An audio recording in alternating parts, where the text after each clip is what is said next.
নিজের ভোটটাও পাকাবাদের সমষ্টির ইউডিএফে দেখাবো না, তার ভোটটা হলে হাতিগাঁও, নিজের ভোটই দেখাবো না, আর তোমরা সেটা জমা করবো না। তুমি নিজের ভোটই তোমার দেখাবো না, আর আমাদের কাছে দিকে ভোট নিবা, নিয়ে 2 দিন পরে তুমি যাবা বিজেপিতে। আর তোমরা মিটিং করো, মিটিং করে কি কও যে কংগ্রেসের সরকার গঠন করিব নয়, কংগ্রেসের ভোট দি লাভ নাই, কংগ্রেসক আমি কি ভোট দিন, কংগ্রেস আমার কি করেছে, কংগ্রেসের মেলা কিছু করছে। তারা কিন্তু এটা কয় না যে কংগ্রেসের যদি সরকার গঠন করা হবে না তাহলে করবো কেরা। আসামে কোনো এবার দল আছে কংগ্রেস ছাড়া যে সরকার গঠন করবো আছে? কংগ্রেস ছাড়া যদি আসামে সরকার গঠন করে না গে তাহলে বিজেপি। তার মানে ইউডিএফ কি চায়? বিজেপি চায়। বিজেপি সরকার আহুক। এর আগে এই যে সারে বয়ে গেছে যে চাষার হাতে যেটা মানে আতরের বিজনেসের একটা কাহিনী আছে, এই কাহিনীর জন্যই ইউডিএফে চায় যে কোনো সময় জানি আসামে থেকে বিজেপি সরকার শেষ না হয়। কিন্তু কংগ্রেসের একটা প্রতিশ্রুতি, যে কোনো প্রকারে এইবার আসামে থেকে বিজেপি সরকার হেঁটা লাগবো। আর যদি না হেঁটান হয়, এই আমাদের বরপাটা জিরাতে হিমন্ত বিশ্ব শর্মা কৈছেন কিন্তু সব থেকে বেশি উচ্ছেদ হবো। মোবাইলে দেখছেন আপনারা এমরে গোয়ালপাড়া কি উচ্ছেদ হয়েছে, আসিলাবিল কি উচ্ছেদ হয়েছে, সব থেকে বৃহৎ উচ্ছেদ হবো বরপাটা জেলায়। আর আমরা যদি আবারই এই বিজেপি সরকারে দিসপুরে পাঠাই তাহলে কিন্তু ফার্স্ট লিস্টে আছে আমাদের বরপাটা। আর আজকের মিটিং এ যারা গেছিলেন কড়াকুচিতে জাকির হোসেন শিকদার একটা কথা কইছে যে যেটুকু আমি আছি, আমি যদি এমএলএ হই, আপনারা যদি বানাই, আমি বরপাটা ডিস্ট্রিক্টে অর্থাৎ আমাদের পাকাবাদের সমস্যাটা উচ্ছেদ আবার দিন না। এই কথাটা কইছে না? এই কথাটা কইছে উচ্ছেদ আবার দিব না, উচ্ছেদ পাকাবাদ বাড়িতে হবে না। এটা জাকির হোসেন শিকদারের প্রতিশ্রুতি। আর সেটার যথাযথ উদাহরণ হয়েছে আগের যেটা হরিপুরের সমস্যা আছে, এই সমষ্টির কিছু এরকম খাস মাটি আছে, খাস এলাকা আছে, অনুচ্ছেদ হওয়ার কথা হয়েছে। জাকির হোসেন শিকদারে হিমন্ত বিশ্ব শর্মারে ডাইরেক্ট করছে তুমি পূর্বে দিকে উচ্ছেদ করে আহ, যেটা নাকি এসামিস এলাকা। তোমার যদি উচ্ছেদ লাগে তুমি মেয়র এলাকা কি আহা, পূর্বের দিকে আহ, তখনকে ভাবছে তো ইয়ার লোকে তো পারা যাবো না। সেইভাবে কিন্তু উচ্ছেদ হবার উদ্যা নাই। গতিকে আমরা চাই নাকি যে এইরকম একজন নেত্রী যে কোনো এক্সপেরিয়েন্স নাই, নতুন তারা কিন্তু আমরা চাই না। জাকির হোসেন শিকদারে যদি আমরা আবারও মেল বানাই কিন্তু একটা শিওর অত সহজ ছাড়া পাকাবাদের সমষ্টির উচ্ছেদ হবো না। কেন উচ্ছেদ হবো না?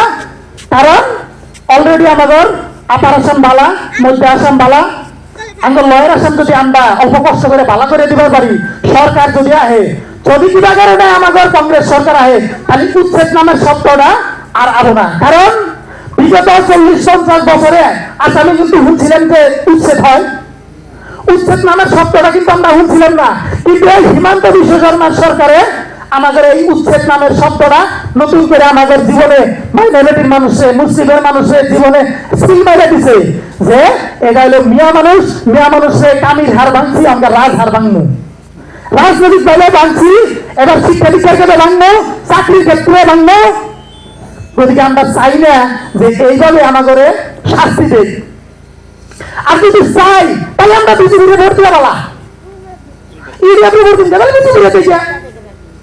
যদি আমরা চাই যে আমরা কষ্ট অনুভব করবো, যদি আমরা চাই যে আমরা ওই মানে যারের মধ্যে এই বৃষ্টির মধ্যে তিরপলটা নিয়ে থাকবো, তাহলে আমরা বিজেপিতে ভোট দিয়া বলা, ইউডিএফে ভোট দিয়া মানে বিজেপিতে ভোট দিয়া। আর সেই মিটিংয়ে কইছে যে ইউডিএফের তালাটা হইলো বদরুদ্দিন আজমল সাহেবের কাছে, কিন্তু চাবিটা হইলো কার কাছে? চাবি হলো হিমন্তের কাছে। যে চিন্তা লক করে দেয় লকটাকে বদরুদ্দিন চাচার মুখ দিয়ে একটা কথা বাইরে না। আপনারা এই উচ্ছেদের সময় বদরুদ্দিন চাচার মুখ দিয়ে কোনো সময় হুঁচুই যে উচ্ছেদ কেউ করিব মাইনরিটি এলাকার কইছে? এই কথাটা কিন্তু শোনায়, কারণ উনি কইলেই বেজাল আছে, তার কইলেই বেজাল আছে। কি বেজাল আছে? এই যে ধরনের বস্তু মানে আসামের দিকে নিয়ে এই আতর সাতর বানাইছে বা বিভিন্ন ধরনের এইগুলা, তো অন্যের মধ্যে মানে বাধা বাঁচবো, যার জন্য বদরুদ্দিন চাচাই এই কথা কনাই যে উচ্ছেদ বন্ধ করো। মাটির পাত্তা দেয়, তাহলে ওই সরকারের দরকার আছে না ব্যাঙ্গর? ওই সরকারের দরকার আছে না গো? ওই সরকারের কিন্তু দরকার আছে। গতিকে আমাদের এই পাকা বেদবাড়ির মানে সমষ্টির দিকে কিন্তু এই ঢেউটা উড়ান লাগতো যে আমরা যে কোনো প্রকারে এইবার এই ৯ তারিখে মানে কংগ্রেস দলে অর্থাৎ হাতের ছবিতে ভোট দিয়া জাকির হোসেন শিকদারের দুটি ভোটে জয় করবো। অনেকে কিন্তু স্যারে আরেকটা কথা বলে গেছে, এটা হলো যে আমরা যদি ইউডিএফ এ ভোট দেই, ওরা মাত্র 22টা সিট, 22টা মাত্র লোয়ার আসামে, আপার আসামে নাই কি জানি। যদি আপার আসামে একটা সিটও নাই, অনেকে লোয়ার আসামে আমরা দিলাম একদম 22টা জিতে দিলাম, সরকার হবো? সরকার গঠন করতে লাগবে কয়টা? 64টা। 64টা সিট লাগবে না? টোটাল লাগবে কয়টা আছে? 126টা। তাহলে 126টার মধ্যে আধা করলে আধার থেকে একটা বেশি তোমার লাগবে 64টা। তাহলে এই 64টা সিটই তোমরা দাও নাই, ইউডিএফে 64টা সিট দিতে নাই, মাত্র দিচ্ছে 22টা। আর এই 22টা ধরে জিতাইলাম, তাহলে কি সরকার হবো? তাহলে আবার বিজেপি সরকার।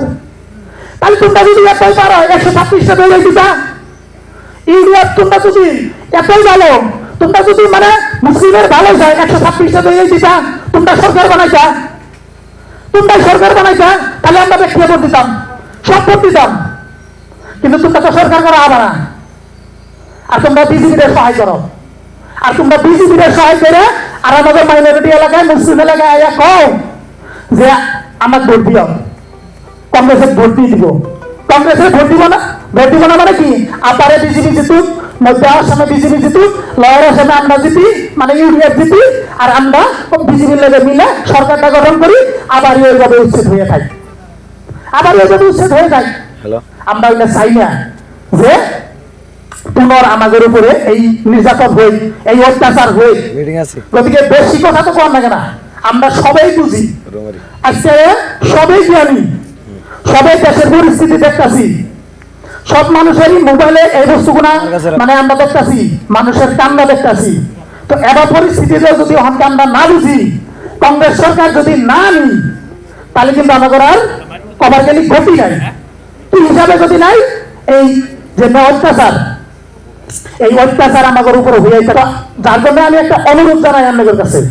অনুরোধটা হলো এইবার কিন্তু ৯ তারিখে, এই ৯ তারিখে যে কোনো প্রকারে আমাদের এই সমষ্টির থেকে জাকির হোসেন শিকদার ডাঙরিয়ারে জিতামো না গো, জিতামো না ভাই?